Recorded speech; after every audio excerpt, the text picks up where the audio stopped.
Edgar Allan Poe is dead. He died in Baltimore the day before yesterday. This announcement will startle many, but few will be grieved by it. The poet was well known, personally or by reputation, in all this country. He had readers in England and in several of the states of continental Europe, but he had few or no friends, and the regrets for his death will be suggested principally by the consideration that in him, literary art has lost one of its most brilliant but erratic stars. Greetings, Poe fans, and welcome back to one of our degree episodes, and it's a special! Dun, dun, dun. Because we're special. Oh, wait. Cue the villain music. Dun, dun, dun, dun. Oh, that's Jaws. I know. I couldn't help myself. Okay. The shadow Not of villain. the dark fin behind my head. So, anyway. Yes. So, Yeah, you got the Jaws going on. I got the bird attacking me from overhead, so you know. Oh, yes. So, at least it's not like pecking down on your head. Yeah, give it time. It may come after me. We are going to talk about Poe's greatest nemesis. That it's a feud for the Ages. Yes, that's a really good way to say it, Jeannie. Mm-hmm. And who Because it's still going on even after they're dead, so they may be feuding still in wherever they are. So who is this notorious villain? Oh, that would be Rufus Griswold. Yes, and Rufus Wilmot Griswold. That's his middle name. See, yeah, okay. I understand why they call that's his middle name, Wilmot. Yes. But every time I hear Wilmot, I automatically think of it was either a compromise or a paper or something that had to do with one of the provisos that went with how we got Florida. Okay. All right. We I'm won't pretty sure. digress on that, but we can. Yeah, we're not. So that's why I was like, let's just say Rufus W. Griswold. All right. I like that. Okay. Well, Rufus was born on February 13th, 1815 in Benson, Vermont. I wonder if it was a Friday. That would be Probably. Hey, I can look that up while you're still talking. I okay. can figure that out. Yes, and I'll keep You said it was what? February 13th, 1815. And Okay. he was one of the youngest of 14 children. So it didn't say he was the absolute baby of the family. He was just in the bottom, I guess, four or whatever, the last four. Not a whole lot was said about like how he grew up or anything, but at the age of 15, he basically moved out of his house. Didn't say what he did, but then he must have moved back because then at age 17, he left again. But now we get some specifics. So he went to Syracuse to start a newspaper, which he called the Porcupine. And Of course. I've been talking that would be a great nickname for him because he is quite prickly. Yeah, and he has a sharp pen. He can use that quills from a porcupine because he Exactly. loved to, state very evil. Well, not really evil, but he did not have a shy bone in his body about stating his opinion Right. about things and people, especially. Yes. So when he started this newspaper, he did not use his name. He did like to use pseudonyms quite a bit. And the pseudonym he used was Toby Trinculo. So thought that was interesting. Yeah. That's an interesting name. Yeah. And he basically was, throwing out some things that were not very nice about the local citizenry. So it kind of makes me think, was this paper more of a gossip, kind of, like the Inquirer or something like that? You kind of wonder because if he was doing that to the local people, which I'm sure he didn't like know personally, everybody. Well, you got to think about it too. I mean, in those days, there wasn't as much organization when Yeah, it come true. to who who had newspapers or who had magazines or who was publishing things, because remember, they still were very uneducated for the most part. Yeah. Now, in the area that where he was at, in New England, Yeah. they were more educated than some of the other areas of the country at the time. Hmm. But still, it was very centered on a certain socioeconomic Right. section and Right. mostly males. Yeah. Oh, absolutely. Yes. Well, in 1836, he ventured down to New York City from Syracuse, Mhm. and he met one of his future wives, Caroline, Yep. and they married in 1837. Well, not really sure. It doesn't say, explicitly that she suggested this.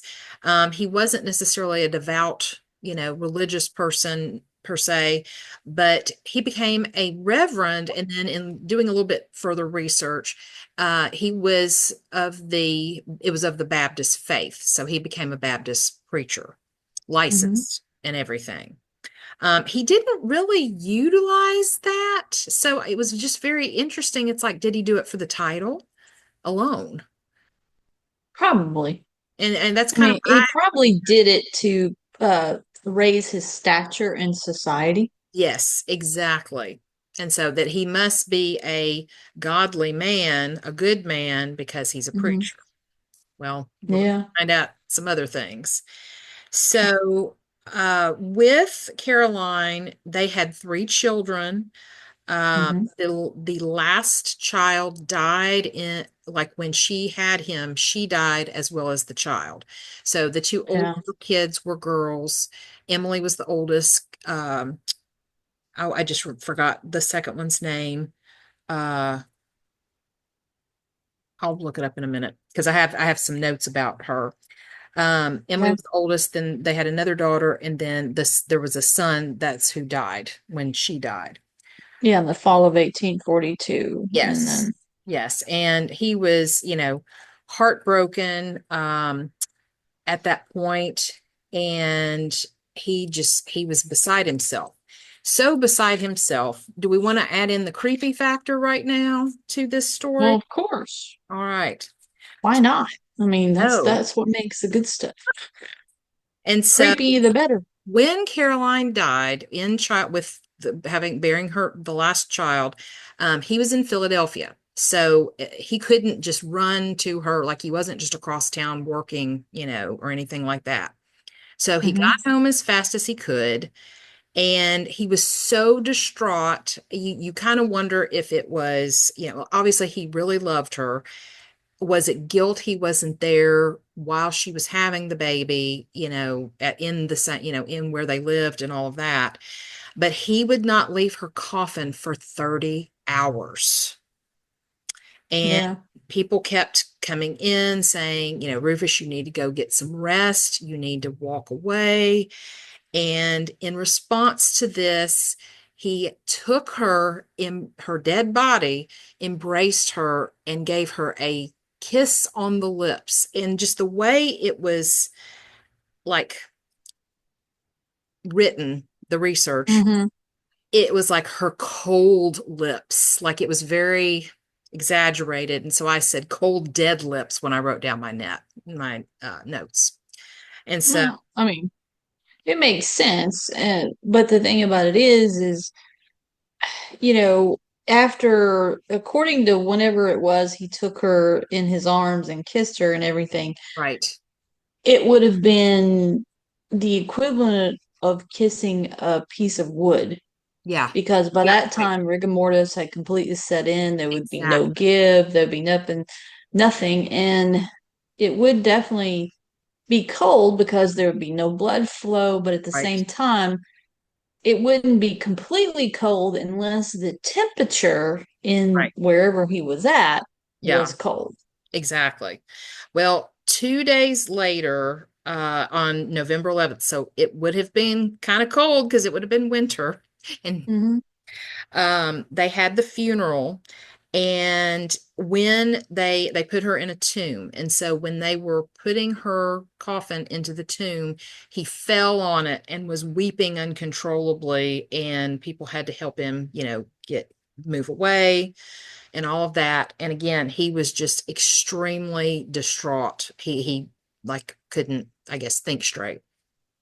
40 days. Well, no, I just want to put in that he was still very young because he True. was Very only true. 27. Yeah. So, and Caroline was probably his first love, and Yeah, well, she she was the only was. person, yeah, Yeah. So I mean, I that get he it. could I ever, totally get yeah. it. I totally get it. But just again, this is like a page out of a Poe story.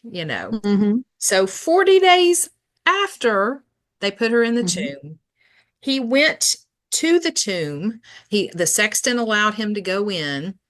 He took the cover off of the tomb and basically, opened up the coffin, everything, and stayed with her. Hmm. And so that was very bizarre.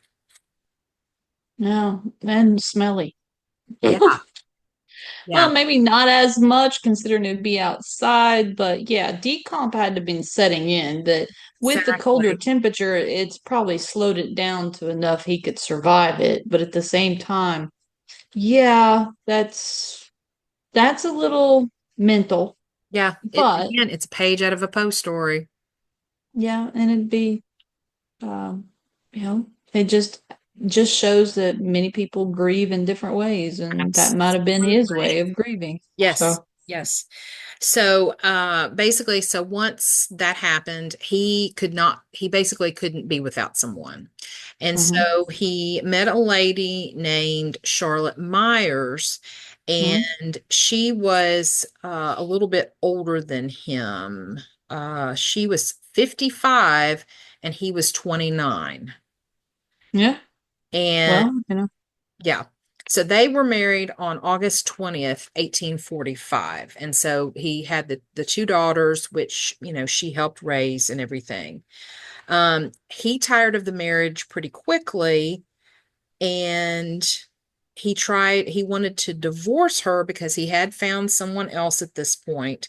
But she was like, nope, we're not getting a divorce. And so he basically left her and left the youngest Caroline. So yes, the child was named after the mother. mhm. Caroline was with her, and Emily, who was 8 at the time, went with to live with a relative in New York. And so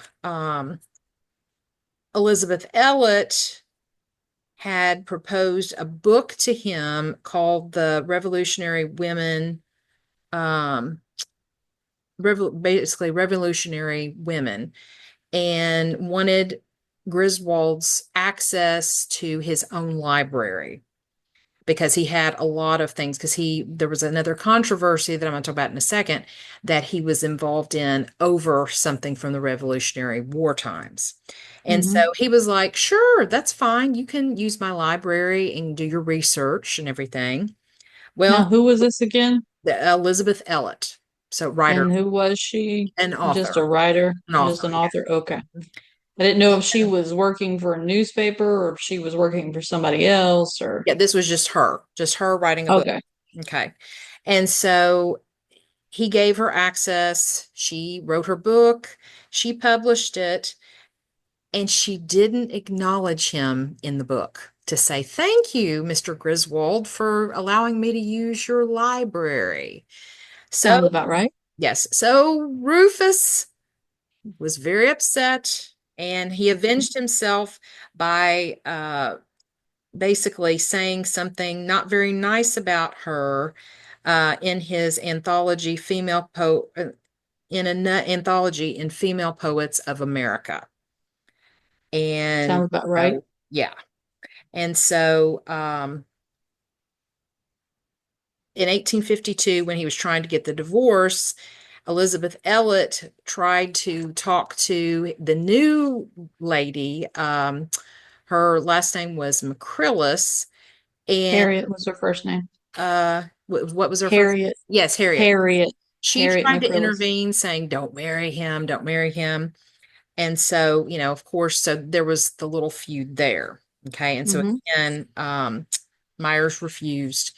And so, but going back to the fall of 1847 with the tie-in here of, that was one controversy with Elizabeth Elliot where he got mad and did something revengeful, avengeful, however you want to say it. Hmm. He was also involved in 1847 with a controversy over a book about George Washington against a man named Reverend Joel T. Headley, who was also writing a book about George Washington. That the titles were very similar, and so that took place. And so he was very ugly about that to Mr. Headley. So Myers finally agreed to a divorce if she could have full custody of the younger daughter, Caroline. And so he granted it, and he never saw either one of them again. Just from what I could tell, it doesn't appear that maybe he even saw Elizabeth, the other daughter, or Emily, I'm sorry, Emily, the other daughter, Hmm. either with the relative in New York. And so he did marry Harriet McCrillis on December 26, 1852. So, Kind of makes sense with as much.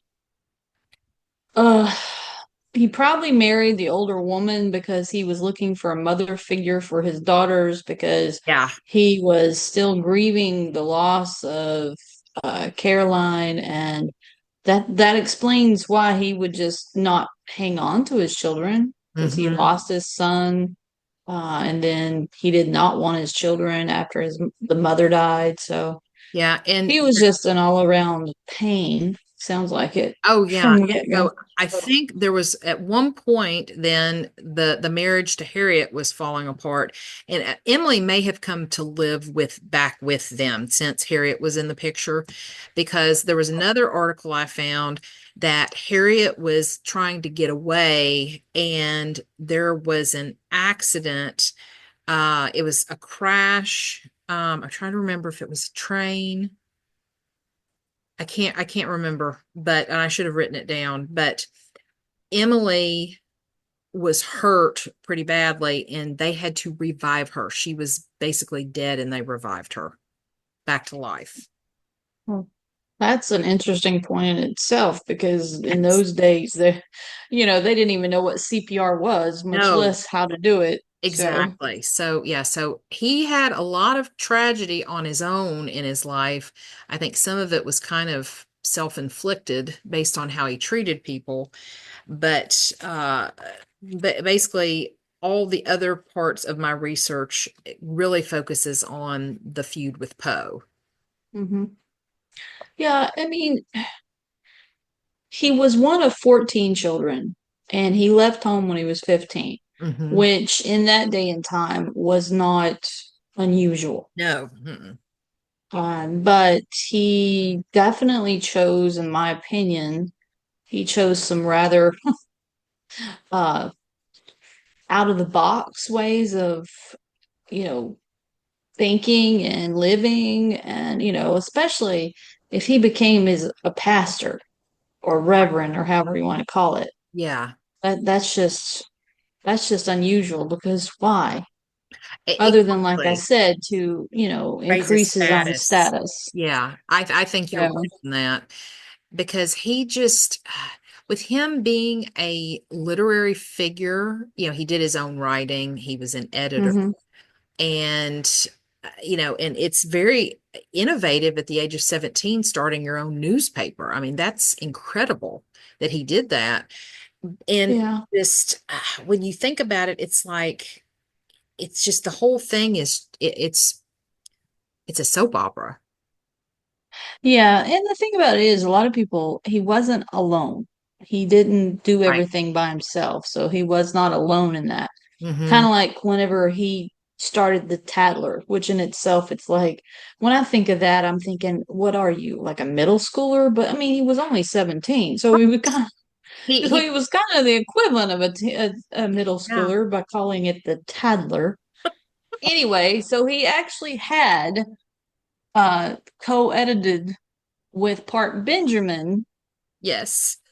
called The Tattler. That's when he kind of first ridiculed Poe, is Yes. where I was going with this, Okay. to talk about how he was, he was smart in his own right. He was a writer, but he, like anybody else, can make mistakes. And anything you can write in the newspaper or anywhere else, there can be mistakes, and you need to check your information. Yes. Because he wrote Edgar A. Poe, Esquire, editor of the Baltimore Chronicle, and Branson Mayer, Esquire, of the same city, have been for several days exhibiting premonitory symptoms of bloodletting. The friends of the parties have brought about a settlement, however, and both gentlemen have concluded to live as long as the Lord will let them. Okay. Yes. He put this in writing for other people to read. Right. The biggest problem with that was that that was not Edgar Allan Poe. He should Right. have put Nielsen Nielsen. Poe. Oh, yes. Yes. Now, he went back and corrected it, but as we all know, It's even if you already. redact it, Mm-hmm. you put it out there. Exactly. So Just like in a trial when the judge says, the stricken jury the record, the jury's heard it. disregard what was just said. Yep. No, once it's in there, It's in there. yep. So Oh, that was his first official attack on Poe, even yes, though it was a complete mistake. absolutely. But yeah, And I it think was that's where the feud kind of started. began. I think so too. And then when he was working on his anthology of American poets, Poe was the Mhm. editor of the Ladies and Gentlemen's magazine in Philadelphia. Mhm. He met with Griswold and basically they discussed literature. Everything was, I think, pretty kosher. They seemed to get along. And then Poe sent him several poems and a Yeah. memoir. And then on April 18th, 1842, to me, I wrote this down as strike one. This Yep. is where it really hits the fan. The Poets and Poetry of America was published with only three of Poe's poems, and Poe was not happy. Yeah. And he was extremely not happy with the comments that were describing Yes, them as lukewarm praise of his poetry, yes, and, and an inaccurate memorandum. yeah, that So was it probably didn't help that he only published, even though he did publish three of Poe's works. It was kind of like, yeah, I'm just doing this because I'm gonna, not because I actually like it. right. Exactly. And then Poe then resigned his position at Graham's, and then Griswold took his place, making a whole lot more money a year. Griswold was paid $800 a year. And it's like, Mhm. why is he getting all this much more money than Poe? And so that made Poe mad. Well, that would me too. Yeah, I would be ticked off because not only, have I worked here, but then I leave and now you hire this guy and then you're paying him $800 a year and you were paying me chicken feed. I don't think so. exactly. And so in June of 1842, Poe basically wrote about Griswold's anthology. And to me, he wasn't like ugly, ugly about it. He was professional, but got his point across. Yeah. I just, I mean, I can understand having a little, what's the word? Resentment, I Yes. guess, Yeah, that's a good towards word. someone. But I think the resentment would be more warranted if Griswold had come in and taken the job from Poe before Poe had actually left, Yeah. you know. So, but Poe had left like a Signed month on his earlier. own. Right, right. Yeah, he left on his own. Hmm. And then, Griswold came in, they gave him more money. So I can understand the resentment from that. But at the same time, it's like, dude, you stepped away. Yeah, So, yeah.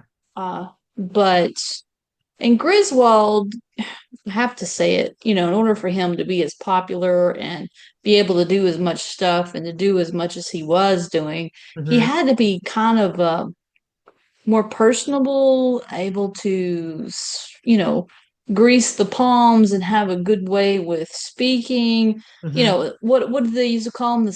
The silver tongued devils type of thing. Yes, So yes. that's what I Very. think of with Griswold. So I mean, Yeah, that right. makes sense of why he got more money because poor Poe, I don't think he had that. Well, Poe was charismatic and he knew how to talk to people, but at the same Mhm. time, yeah, I think Griswold may have had more of, I think the silver-tongued devil is a very good term for him, Jeannie. Yeah. I mean, and think about it. He took over at the Graham, right? Graham, France. right? Yeah, Okay. Okay, make sure I had the right G. yeah, Uh, when he was 27, so this was like before Charlotte died. yeah, yeah, So he was, he was married, he had two kids, he was expecting a third. So he was like the epitome of a well put together man. yeah. Oh, Where if you think about it with Poe, Poe had been what? I mean, he was married to Virginia mm-hmm. at this time because they got married in 1836, correct? Correct. Yeah, we just talked about that. Yes, we And did. then and so this was like towards the end of Virginia's life type of thing because this is like when she, right before she was starting to die, right? Because it Right. was 1840. 7. Yeah, Yeah. So, she became ill in 42 and then died in 47. yeah. So this was right when she was starting to get sick. Mm-hmm. And I think that's one of the reasons why Poe may have left the Graham Yes. magazine because Well, this was around that time because yeah, they moved to New York. or for No, her health. right, exactly. So that might, and you got to think about it, what Poe might have been going through because, Virginia was getting sick. He And the had to leave stress. Yeah. Graham. Yeah, and the stress. So, Yeah. yeah, No, I I mean, agree. there was probably a lot of tragedy and, self self-hatred Poe was going through at the time and he Right. was transferring it on to Griswold. I'm Yeah. not excusing Griswold or anything. I'm just Mhm. saying that Poe had every right to believe what he did and think the way he did about his own work and stuff. And yeah, he and Griswold probably did not get along at all. But I have to say, maybe he had a little bit of resentment toward Griswold because of all the good that he had going on in his life when Pose was about to, Right. break down. And of course, this was kind of right, before Griswold's imploded. So, Right. Well, and this was in the, right before, the time that he was in Philadelphia is probably some of the best work that Poe put out. And so mhm. like that was his golden age.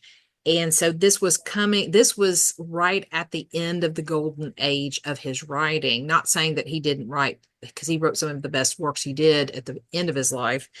But so right after Poe circulated about Griswold's anthology, he did get a paid review because Griswold paid him to write a review, and Mhm. it was not harsh, but he objected Yeah. to around 2 dozen of the authors that were in it. He did not care for their writing.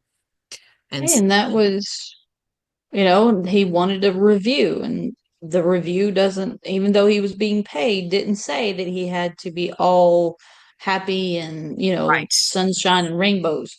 Yeah. And so after that, basically by the end of that month, they were on good terms. They, Mhm. respected each other, it seemed, and, appreciated each other's work and could talk to each other and be in the same room with each other. Yeah, and it says that by the end of June of 1842, they were back on friendly terms. Mhm. And then, according to some writings that they have uncovered, Yeah, that Poe actually wrote to Griswold asking him to send him $5. He goes, "I am sick and Virginia is almost gone. yeah, Come and see me." Peterson says, "You suspect me of a curious anonymous letter," which is kind of interesting. yeah, "I did not write it, but bring it along with you when you make the visit you promised to Mrs. Clem. I will try to fix that matter soon. Could you do anything with my note?" So yeah. that's kind of interesting in itself that, an anonymous letter, more mystery yet Yes, again. exactly. And before that happened, Poe invited Griswold to his home in Hmm. 1843, and they had a really good visit.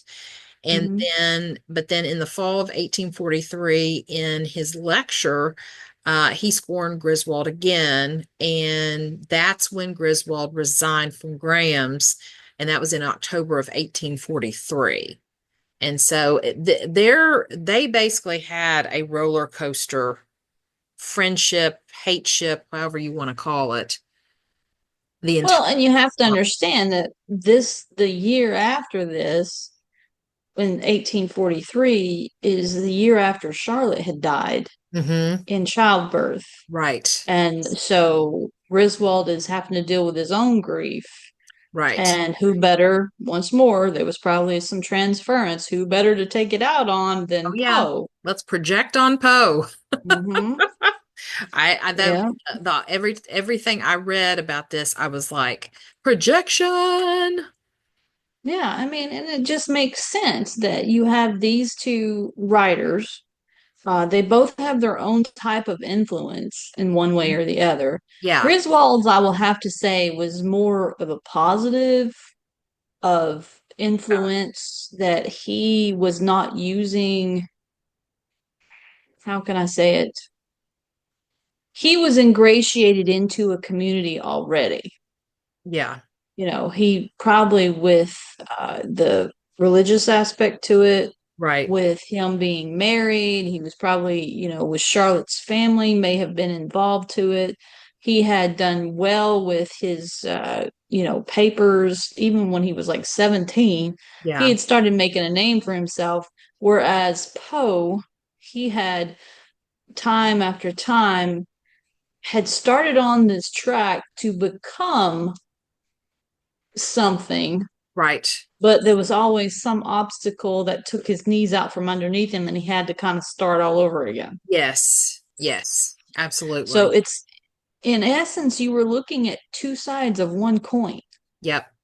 and they like flipped every once in a while. Mm-hmm. Like when Poe was having good, good diet, good days, good, I know, writing, whatever, Hmm. Griswold's life was imploding, Yeah, and then vice versa. yeah, So it is one of those things to where you really want to dislike Griswold, but at the same time, you can't really completely hate him because he was, living his best life the best way he could. right. And sometimes that meant attacking Poe, but Yeah, or Poe's writing or using people. But at the same time, it's like you can't really judge somebody unless you actually were there. Because remember, we're only getting all this in secondhand information. There's right. very few first person Yeah, accounts. a lot of it is the letters that were written and account Yeah. people talking about it. Yeah.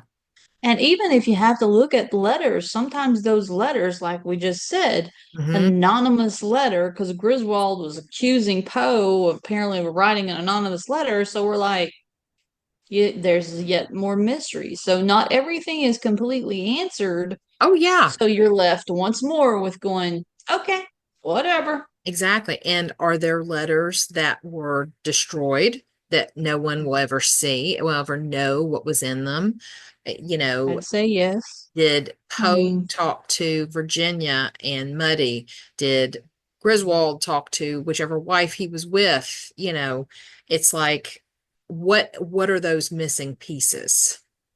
yeah. And once more, it's like everything else. We may never know the full story, unless somebody can figure out a way to transverse to Oh, the plane where they're at and interview them. yes, You know. exactly.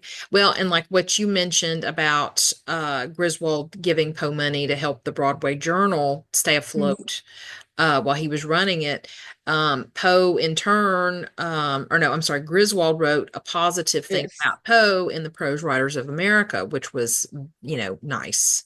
Hmm. And then it kind of looked like for the last couple years of Poe's life that they really didn't interact a whole lot. It was like it stopped around 1845 and then jumped to Griswold finding out about Poe's death and then hooking his claws in.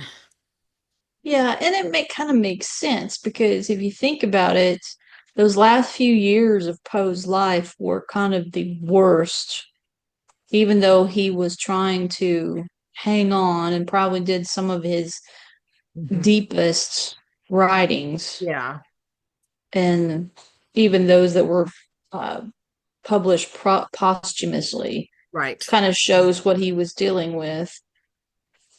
It, I guess they just kind of, Griswold was in another world. I mean, he had found his second wind, as the old saying goes, Hmm. because he had finally gotten rid of what was her name? Charlotte. It was Was it Caroline, Charlotte? Charlotte, and Charlotte, and then he was now married to Harriet, yes, right? Or yes, he that's was getting correct. ready to Yes. marry Harriet. Yeah.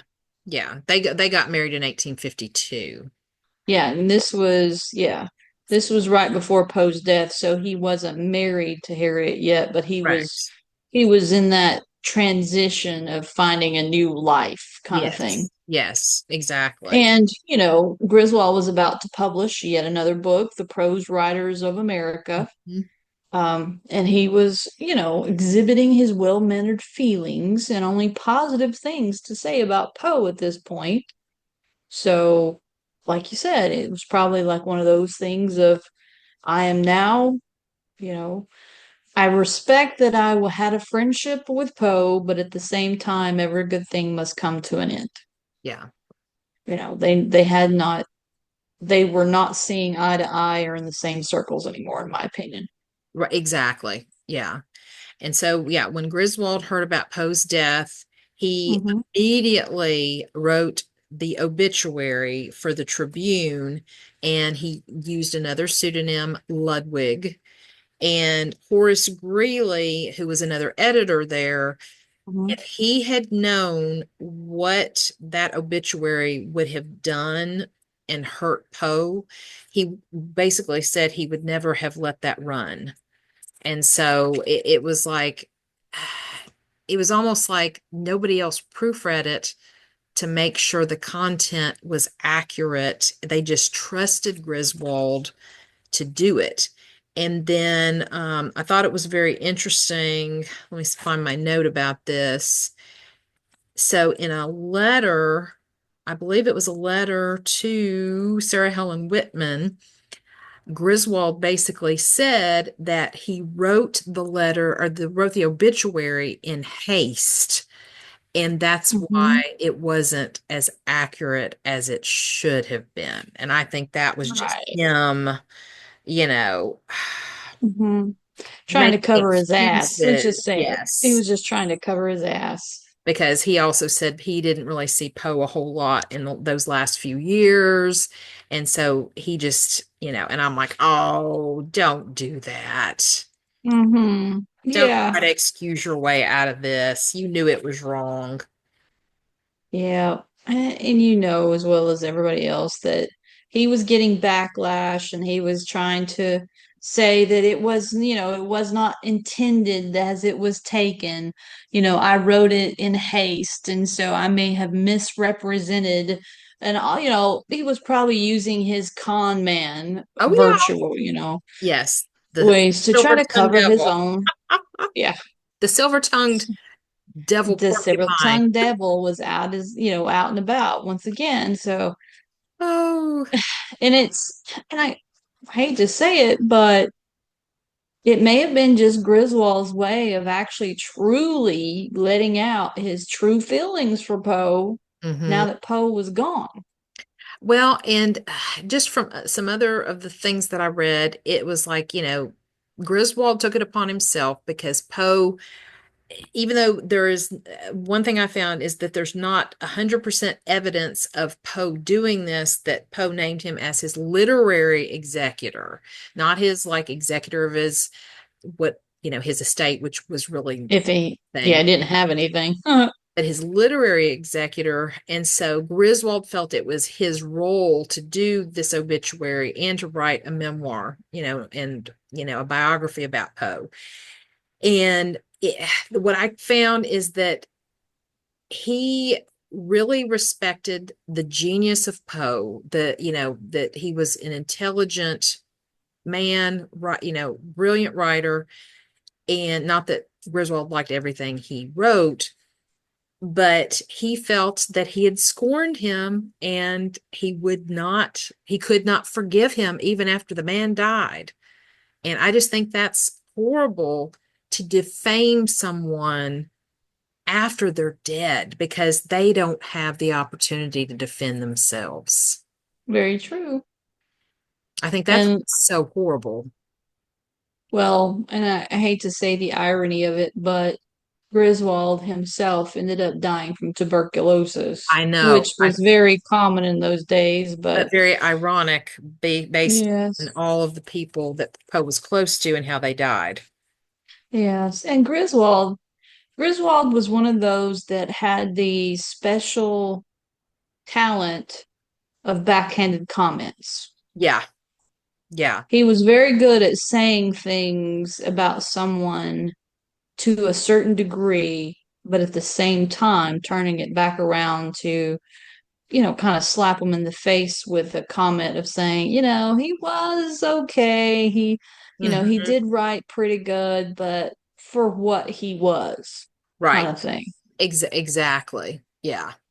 And it's like, okay, yeah, you did it, but you kind of ruined his life after the fact. Yes. Well, in some ways it's very, I think, kind of like you were using the analogy or the, metaphor of the two-sided coin. It was like, yes, he basically lied about much of what Poe was about, who he was, how he acted, his personality, and everything. But then that also helped, create people's interest in him because was he really this doomed figure, this brooding figure that's drinking and taking drugs, and that's how he's writing all this stuff? And so, in a way, if we had had the real obituary, the real biography by, like, if Griswold had written the truth, would Edgar have had the fame he does now? You kind of wonder. Well, and you Playing also devil's have to advocate here. wonder, did Griswold write that not to kind of deface Poe's own personality and his own, fame or infamy or whatever, Yeah, but to get himself back into the limelight to bring on the, I am the number one, yeah, I am better, I can do this, I can do that. He would have been nothing. I'm doing him a favor, yeah. I think there was because a little bit of that too. Yeah. One of the other things that I thought was even more just like stick it, is because, and it still goes on today, in one part of the obituary, he misspelled Allen and put an E. And I'm like, dude, you knew the man. that's true. But you have to wonder if it was actually him or if it was the one that printed it True. Very that did true. that. Yeah. It's Because the E's and the L's and the S's and the T's on a printer back in those days were very very similar in a lot of things. Hmm. So Yeah. A's, E's, I's, O's, U's, they kind of had to represent different ones. It's like, Right. trying to distinguish an F from an S. Yeah. Oh, I So know. it could have just been an actual mistake, but at the same time, It's still just, yeah. it's just one of those. Did he do it on purpose? Was it an accident? Was it just, Hmm. it seemed par for the course for Griswold. Yeah, it did. But then 6 days after Poe died, Mariah Clem Muddy asked him to put together a collection of Poe's works. And he Yes. did and ended up doing four different volumes editions of it. And I think the worst part of that is that no money went to her. Yeah, which is another irony in itself, to why Griswold's taking all of the fame of Poe and reaping the rewards. Yeah, exactly. And um say trying to look at anything else that Oh, and there also was the thing that they made speculation that certain Poe letters that showed up were not Poe letters, that yes, they were forged and written by Griswold after Poe's death, exactly. because he was notorious for forging letters. Yes, So it's one of those things where what's true, what's not, you may never know. And some of the things uh, Griswold probably wrote just to, and I mean, especially if they turned up after Poe's death, Griswold probably was doing it to try to help sell things so he could make money off of Poe's death. absolutely. Absolutely. Yeah, because the first volumes came out January 10th, 1850. There was no mention of a second volume, but obviously there was because the third volume Mhm. came out in September of 1850. So somewhere between January and September, a second volume came out. He made plans for a fourth volume to be published in 1856. And then Charles Godfrey Leland, who was a close friend of Griswold, threw out Griswold's information about discrediting Poe and Mhm. basically scolded Griswold like a child on it. And I was like, good for him. Yeah, about time somebody did, but they waited a little too late, in my opinion. Oh But yeah. But I think by then, I think the honeymoon was over, the honey death was over, and mhm. Griswold started losing interest in Poe, probably because he made the money he could make. Yeah, he was losing momentum because a lot of people were starting to doubt Griswold and his and things that he had written, and other things were showing up. And we have to actually understand that when he was going to volume 4, wasn't that long before he died, so he probably was feeling the effects of tuberculosis and having to fight that battle.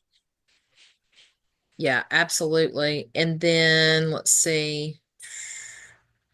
And then Griswold basically continued to work on the anthologies that he put together Mhm. until his death. And that was August 27th, 1857. And like Mhm. you had mentioned, from tuberculosis, Yep. which I kind of, it's like all of the people that affected Poe greatly, that's what they, for the most part, died from. Yep. And just the sheer irony of it. And Hmm.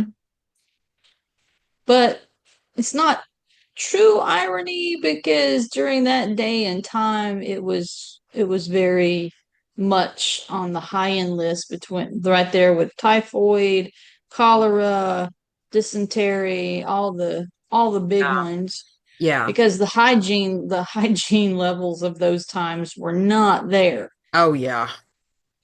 Yeah, so It's just, yeah. but it is what it is. So, Hmm. And there are some other people in Poe's life that would be smaller nemesis to Poe. So this may be a topic we go back to: Poe's enemies, frenemies, nemesis. of course, because there has to be more than just Griswold. Oh yeah, there is, but they're not as he is the Prominent.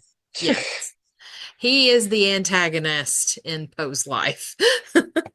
Oh yeah, he is the antithesis of Poe. Yes, absolutely. So Absolutely. it's just, you know, they were, as I stated earlier, it's like they were two sides of the same coin. Yeah.